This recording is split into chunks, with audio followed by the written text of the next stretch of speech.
आरती और छोटू के प्यार के बीच एक तेगालवा बाबा का जो है कि वीडियो वायरल हो रहा है, जिसमें तेगालवा बाबा का कहना है कि जो है कि तेगालवा बाबा के देह पर जो है कि प्रेम का यानी आरती की प्रेमी छोटू जो है उसके देह पर भूत बनकर आ गया है।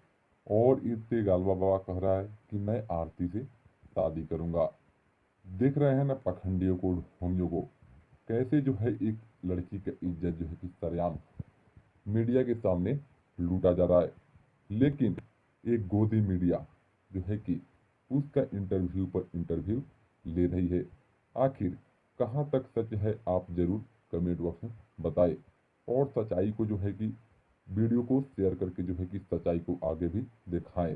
तो चलिए दोस्तों, चैनल को सब्सक्राइब कर लीजिए, ऐसे ही खबरें आपको मिलती रहेगी।